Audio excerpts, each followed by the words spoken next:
Olá, seja bem-vindo! Mais um vídeo aqui do canal do professor Tarcísio Teixeira, tá? É muito bom encontrar as pessoas. É um canal pequenininho, tá? Mas tá começando a vir gente pra cá, né? Olha, particularmente, tá? Eu acho que o meu conteúdo é muito importante. Do que eu falo no meu canal e eu quero te convidar a me seguir aí, se inscrever no canal, né? Eu falo sobre o agronegócio. E mais especificamente também falo sobre o direito do agronegócio, direito ambiental, tá? Falo sobre avaliação de imóveis rurais, já que o agronegócio é tão importante, ele ocorre em algum lugar. Onde? Nas propriedades rurais. Então essas propriedades rurais têm um valor e tende a aumentar esse valor. Tá? E é importante que nós tenhamos aplicação de conhecimento científico, tá? Para fazer esse levantamento.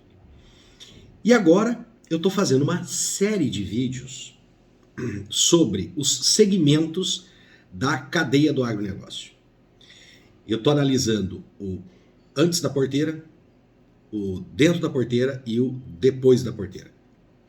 Para isso eu estou usando aqui uma listinha, né, de itens, de componentes citados por um livro clássico, né, utilizado nas graduações, também em pós-graduações, que é do Macilon Araújo. Tá bom?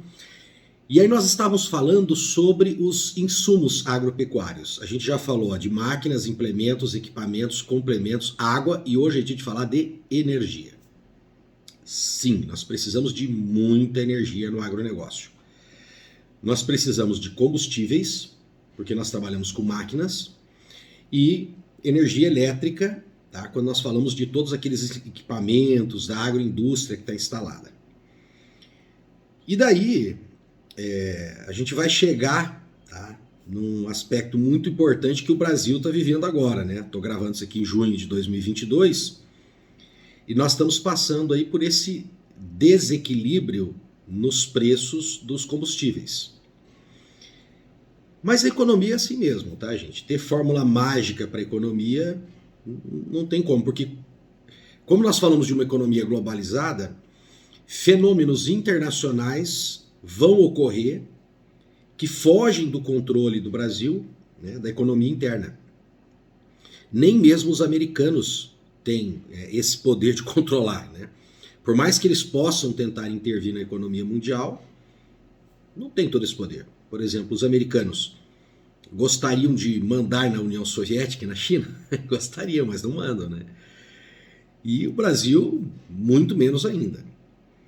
Então, parte dessa crise econômica, a gente sabe, né? Pandemia, guerra, sim, isso está impactando.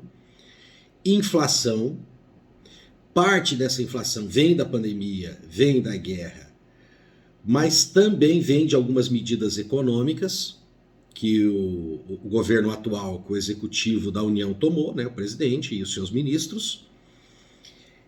O problema é que esse problema não é tão simples, né? Então, existe assim, aqueles que querem que esse presidente não seja eleito, então eles vão pegar essa fatia do problema aqui, que foram algumas decisões econômicas tomadas num determinado momento, e vão tentar dizer para você uma narrativa que é só isso. É só isso. Que só isso ocasionou o aumento de preço. É lógico que o próprio presidente atual, né, que quer ser reeleito, ele vai falar que é o contrário, não é essa medida dele, mas é a guerra, é a pandemia que provocou esse processo. Né? E no fundo, gente, é uma mescla disso tudo. Né? E os políticos, nem de um lado nem de outro, vão ser honestos o suficiente para aparecer em público e falar, olha, o preço do combustível se deve ao fator A, B, C e D. E o D aqui é assim, fui eu que tomei essa decisão e acabou dando errado. Não vão fazer isso, é óbvio. Então cabe a nós filtrarmos isso, né? E um outro motivo dessa subida de preços aí do combustível se deve à nova política de preços da Petrobras, que é essa paridade de preço internacional. E quando que isso foi tomada, essa decisão? No governo anterior. Como uma medida de tentar sanear a crise econômica que vivia a Petrobras, que foi provocada pelos escândalos de corrupção do governo anterior.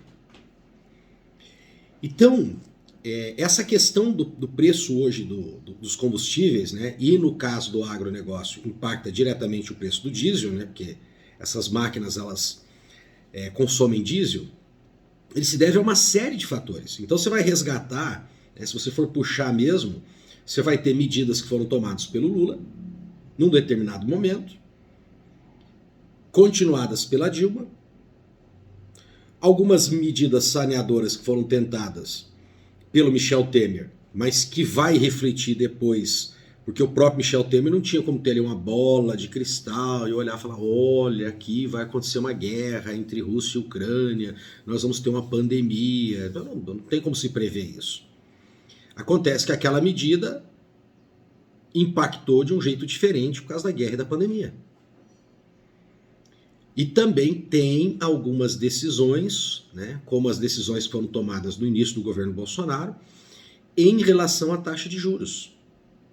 Que tudo isso, somando, forma essa tempestade perfeita para o aumento de preço do combustível, né, e que acaba impactando consideravelmente o custo hoje de produção. Quando você olha para o agricultor, e a gente tem esse erro, né? Esse erro de considerar o agronegócio hoje muito o dentro da porteira, o dentro da porteira. As pessoas ainda, né, no ambiente urbano, e uma boa parte dos produtores ainda tem essa concepção de que agronegócio é agricultura, é a pecuária. E não é, gente.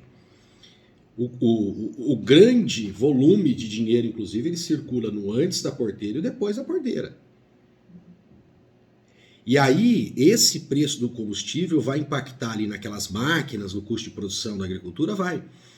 Mas ele compromete gravemente a logística dos insumos e depois a logística do transporte desses produtos. Então, por exemplo, soja, que é uma commodity. O pessoal fala, né? O produtor de soja, que riqueza, nossa, né? Nem tanto. Porque, na verdade, a rentabilidade por unidade, quando você pensa no peso daquilo, no volume e no peso, você vai perceber que é uma rentabilidade mínima. Por exemplo, se você tiver uma empresa que produz tecnologia, sei lá, uma placa, um chip de computador, produz um medicamento, um princípio ativo de algum medicamento. Então, essa empresa, ela vai exportar por avião umas caixinhas. Pode sair de uma cidade até de porte médio, pequeno, igual a minha aqui, que é o Moarama. Ele pode ter empresa aqui, ele vai produzir, colocar aquilo dentro de umas caixinhas, colocar ali no aeroporto, mandar para qualquer lugar do mundo. E aquilo vai valer caminhões e caminhões de soja. Então, a rentabilidade por unidade é muito pequena, né? Quando você fala de frango, né? Que gostoso, né? Comer aquele franguinho, saber que o frango é uma opção, né? Quando a carne bovina está muito cara, eu consigo ainda ir para o frango, achar aquelas ofertas no supermercado. Então, mas para você conseguir consumir esse frango por esse preço, a rentabilidade ao longo da cadeia produtiva ela é bem pequenininha. Então você tem que colocar aquele monte de caminhão para transportar ração, pintinho, ovos, depois esses caminhões trazendo esses frangos, depois, né, processar tudo isso no frigorífico, aí envasar tudo isso, colocar de novo em caminhão, levar para os supermercados. Então você imagina o custo dessa logística com uma coisa que não tem uma alta rentabilidade. Então hoje o custo energético de combustíveis está pesando muito. Então quando esse caminhão sai para chegar lá para o consumidor, é um custo altíssimo. E eu estou gravando aqui no dia 14, tá, pessoal? Não sei exatamente quando que esse vídeo vai chegar aí no canal, pode ser que demore 3, 4, 5, 6 dias, não sei. Mas eu estou gravando no dia 14 de junho de 2022. E os papos, né, as conversas aí na internet sobre uma possível greve de caminhoneiros é considerável. Então nós temos alguns pontos frágeis na nossa cadeia. E essas crises, né, da pandemia, que provocou uma crise de abastecimento na China, depois essa guerra, que provocou uma crise de abastecimento também, né, de fertilizantes, o da China foi de fertilizantes e de agrotóxicos. Na Rússia e na Ucrânia está sendo essa crise de fertilizantes para a gente aqui.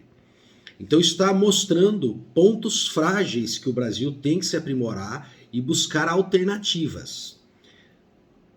Não acredito que seja viável a gente falar assim, então nós vamos ficar independente dos fertilizantes, né, da Rússia. Não, não é isso que vai acontecer. Mas nós precisamos desenvolver e deixar ali de prontidão algumas portas de saída. Tá? Porque se a gente tiver um impacto de uma possível crise no futuro de novo, que essa crise não seja tão forte como está sendo agora. Então você imagina, preço de herbicida, né, nas alturas, preço de fertilizante nas alturas, combustível altíssimo. Aí nós podemos ter aí a manutenção desse governo, a troca desse governo. Numa possível troca desse governo, uma tentativa vai ser corrigir o dólar. E se esse dólar tiver uma desvalorização, mas essa desvalorização não for acompanhada, gente, pela queda de preço desses produtos, no primeiro momento. Então tá aí, a gente vai resolver uma crise para já procurar outra. Então você entende como tudo isso é complexo?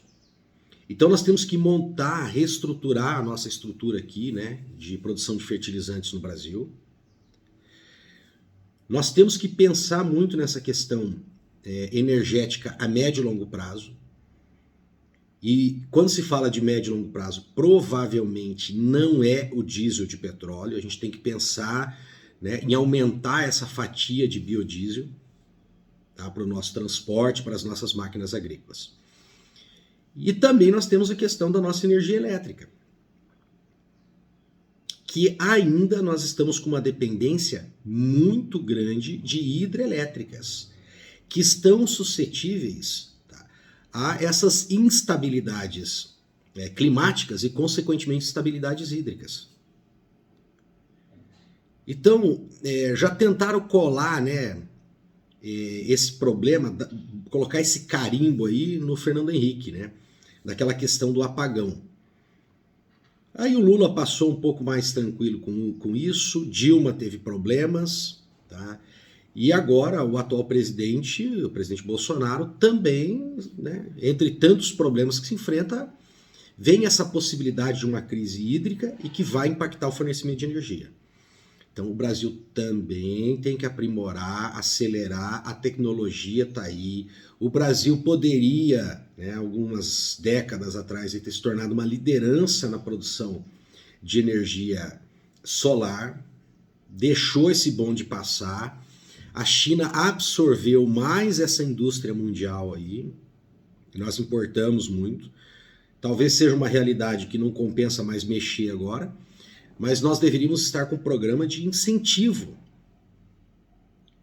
Mas devido a essa estrutura das hidrelétricas, a gente sabe que tem forças aí, nesse caso, que lucram com isso, que remam contra esse crescimento, né, do desenvolvimento da energia solar e, inclusive, o crescimento da energia solar no meio urbano, que, consequentemente, pode aliviar a pressão sobre o sistema hídrico. E fora a grande capacidade de produção de energia solar que nós temos na região, nas áreas rurais. Então o Brasil tem que se preparar para isso.